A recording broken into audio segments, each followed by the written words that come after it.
इसके बाद हमारे पास नेक्स्ट है एग्जाम्पल नंबर 6। बहुत ही आसान एग्जाम्पल है और 2-3 एग्जाम्पल इसी टाइप के हैं। क्वेश्चन है फाइंड द मोबियस ट्रांसफॉर्मेशन। अब की बार W किस तरीके से डिफाइंड है हमें ये बताना है, और हमें दे क्या रखा है, Z1, Z2, Z3 3 पॉइंट दे रखे हैं और उनकी इमेजेस दे रखी हैं। Z1 की इमेज W1, Z2 की W2, Z3 की W3, लेकिन मैपिंग किस तरीके से डिफाइंड है वो हमें बताना है। ठीक है, तो हमने पीछे एक आर्टिकल पढ़ा था, उसमें क्या था कि जो cross ratio Z1, Z2, Z3 की आएगी वही क्रॉस रेशो उनकी इमेजेस की भी आती है। तो वो रिजल्ट हमने यहाँ लगा दिया कि cross ratio of W1, W2, W3 is equal to cross ratio of Z1, Z2, Z3। उसके बाद सिर्फ इनकी वैल्यू पुट कर दो, किस किस की, Z1, Z2, Z3 की, W1, W2, W3 की, सबकी वैल्यूज पुट कर दी। इसके बाद ये तो हमारे जो हैं कॉम्प्लेक्स नंबर हैं, इनको तो हमने राइट साइड पे शिफ्ट कर दिया। यहाँ क्या बचा, W-1 और यहाँ पर बच गया W+1, माइनस को भी राइट साइड में एडजस्ट कर दिया। ठीक है, ये तो सारा कॉम्प्लेक्स था। इसको सारे को कॉम्प्लेक्स नंबर को सॉल्व करके ये आंसर आ गया। ठीक है, इस सारे कॉम्प्लेक्स नंबर को सॉल्व किए ये आंसर आ गया। ये हमारा ऐसे का ऐसा और ये भी ऐसे का ऐसा। इसके बाद आपको जस्ट W की वैल्यू निकालनी है इन टर्म्स ऑफ Z। उसके लिए हम लगाएंगे componendo upon dividendo. Componendo upon dividendo क्या होता था, मान लो A upon B is equal to C plus D, तो फॉर्मूला होता था A plus B by A minus B is equal to C plus D by C minus D। तो ये वाला फॉर्मूला लगाएंगे हम। लेफ्ट में भी लगता है और ये राइट में भी लगता है। अगर ऊपर प्लस कर रहे हो यहाँ पर तो यहाँ भी प्लस करना है, नीचे माइनस कर रहे हो तो यहाँ भी माइनस करना है। ठीक है, तो वो कंपोनेंडो डिविडेंडो का फॉर्मूला हमने यहाँ लगा दिया। उसके बाद यहाँ तो सिर्फ बच गया W, यहाँ पे सॉल्व करते रहो, जो भी आएगा कट कट आके हमारे पास ये बच गया। So this is the required Mobius transformation, जिसमें W को हमने Z की टर्म्स में एक्सप्रेस कर दिया। बहुत ही आसान क्वेश्चन था, इंपॉर्टेंट भी है, पेपर में आ सकता है कि 3 पॉइंट्स दे रखे हैं, उनकी इमेजेस दे रखी है, लेकिन मैपिंग किस तरीके से डिफाइंड है वो नहीं बताया। तो हम इसमें रिजल्ट कौन सा यूज़ कर रहे हैं कि दो जो क्रॉस रेशो होती है वो पॉइंट्स की और उनकी इमेजेस की हमेशा सेम रहती है।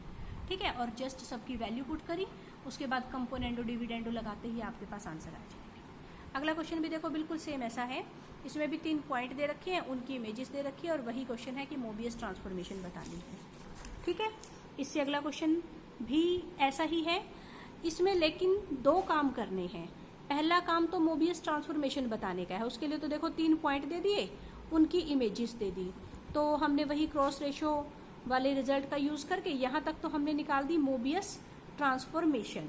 ठीक है, लेकिन आगे देखो और क्या कहा है, find the image of the region inside the circle mod Z is equal to 1। इस सर्कल के अंदर के रीजन की इमेज बताओ। इस तरह के क्वेश्चंस हमने 6.1 एक्सरसाइज में किए थे, जिसमें हमें मैपिंग दी होती थी और Z प्लेन में रीजन दिया होता था और W प्लेन में हमें उसका डायग्राम कैसा बनेगा वो बताना होता था। उसके लिए हम क्या करते थे, यहाँ से क्रॉस मल्टीप्लाई करके Z की वैल्यू निकालते थे और फिर उसको हम इस रीजन के अंदर पुट कर देते थे। अब इन्होंने कहा है inside the circle. Inside the circle का मतलब हो गया less than 1। Outside the circle कहते तो हम कहते ग्रेटर देन 1। ठीक है, और खाली सर्कल कहते तो फिर इक्वल टू 1 आता, लेकिन अब क्या कहा है इनसाइड द सर्कल, इसलिए हमने क्या ले लिया मोड Z लेस देन 1।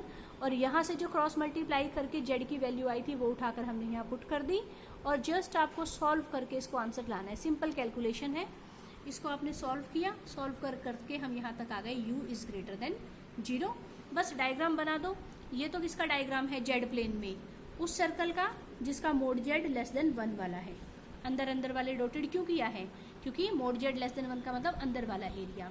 और U ग्रेटर देन 0 का डायग्राम कैसे बनेगा, ये मान लो आपकी U एक्सिस है, ये V एक्सिस है, तो ये हिस्सा U पॉजिटिव को शो करता है और ये हिस्सा U के नेगेटिव को शो करता है। तो हमारा क्या था, U ग्रेटर देन 0, तो इधर इधर का हिस्सा आ गया। ठीक है, तो ये वाले क्वेश्चंस बहुत ज़्यादा इंपॉर्टेंट है क्योंकि इसमें 2 तरह की चीज़ें कवर हो गई।